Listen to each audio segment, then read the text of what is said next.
Hi guys and welcome back. Today we are going to do a wonderful fall recipe. It is one that I do not make very often purely because I am I don't know. I'm set in my ways.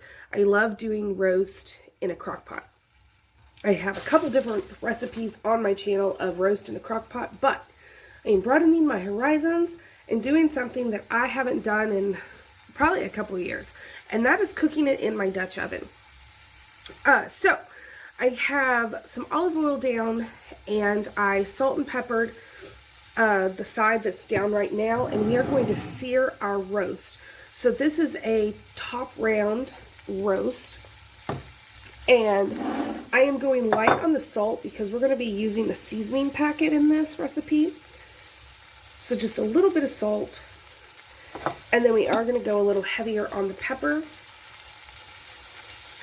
And then we're just going to sear both sides. And that's going to lock in flavor.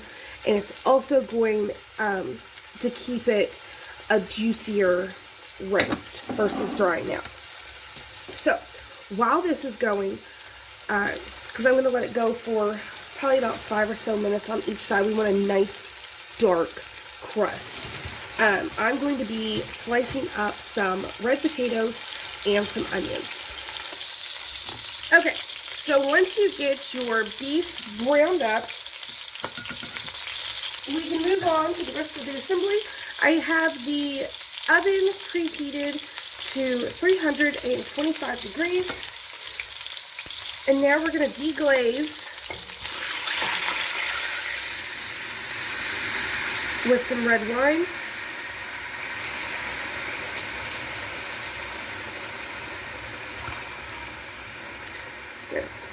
Now I can throw away the bottle. And then we're also going to put in a pint of beef broth. And that was better than bouillon.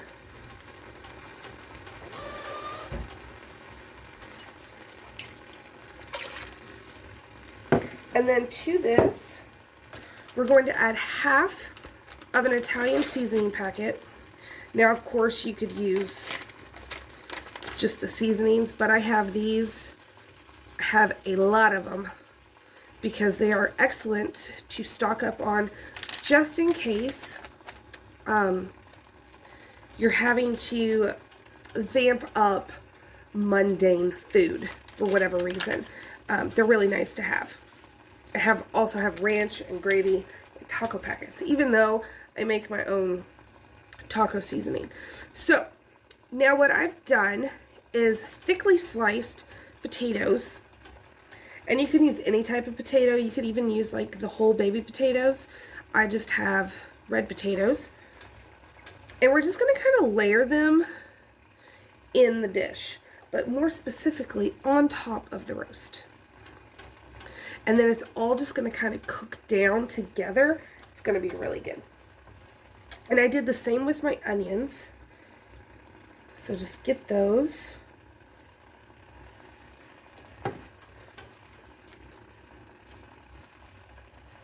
And then this is going to slow cook for a couple hours in the oven, depending on how thick your roast is.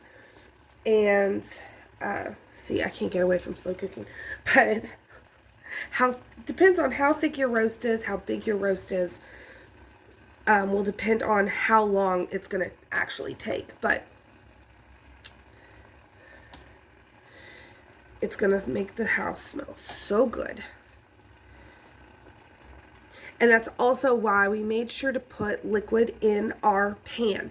That's one of the main differences between a crock pot and doing it in the oven. Is a crock pot, when I do my roast, you don't have to, I add a stick of butter, and that's it. Where this, we're going to add a stick of butter, but we want to make sure it has enough liquid. And it's a nice red wine braising liquid, and it's just going to give it such a great flavor. It's going to be great with the Italian seasonings. Oh, it's going to be so good. There's the last of those. And then that was probably 5, I think it was 5 small to medium red potatoes. and then 1 medium-sized onion.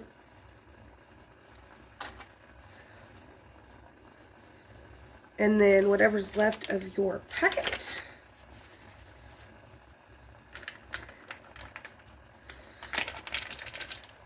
And if you feel like it needs more seasoning, you can always add more seasoning. There is no shame in that. And then I'm going to add in a bay leaf to the mix. And then a stick of butter. Because is it really my channel if I'm not adding butter or garlic? Which brings me to the garlic. Did you think I was leaving the garlic out? Garlic. And we are just going to nestle that right into the stock. Same with our bay leaf. And then the lid goes on. Don't open your oven for at least 2 hours. All right. So I just took this out. It has been in for close to 3 hours. And we are going to check to see, A, if it's done, if the meat's tender enough. And B, this is also a great time if you are wanting to add additional vegetables to it that you may not want to be cooked as soft as what these are going to be, then now would be the time to do it.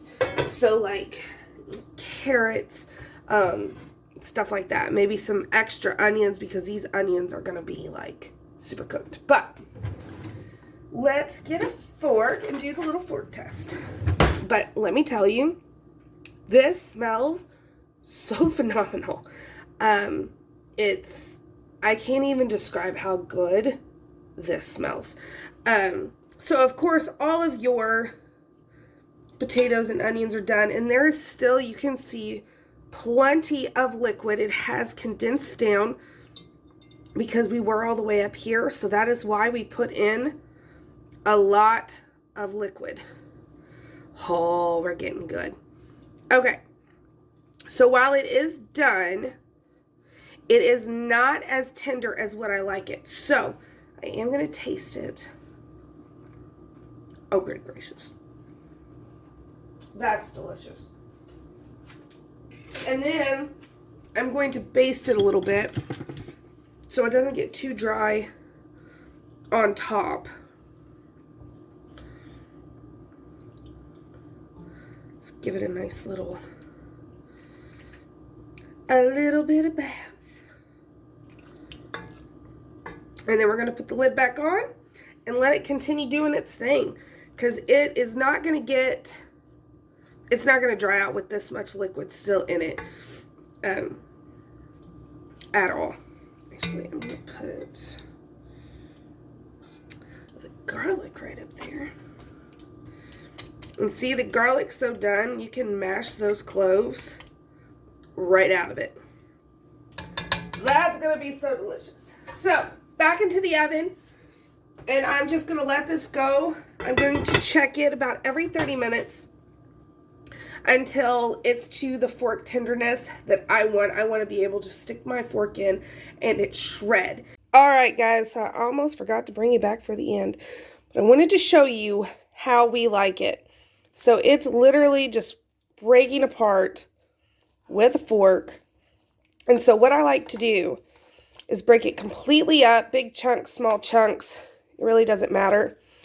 And then mix in all that juice. And then this is how I will serve it at the table, family style. And all that liquid that's left is just going to make the meat even more delicious than what it already is. You can also discard your bay leaf. So I hope you enjoyed this recipe, and I hope you try it out for yourself. It is so good. And for anyone that is used to doing roast in a crock pot and they can't ever seem to get the roast as tender, this is a great way to do it. Just follow my instructions. Make sure you put in a ton of liquid to cover it, because as you could see, we probably have a half a cup of liquid left, maybe a cup, closer to half a cup. So you definitely want to make sure you have enough liquid in there, and then check it after that couple hour mark. But until next time, guys, thanks for watching.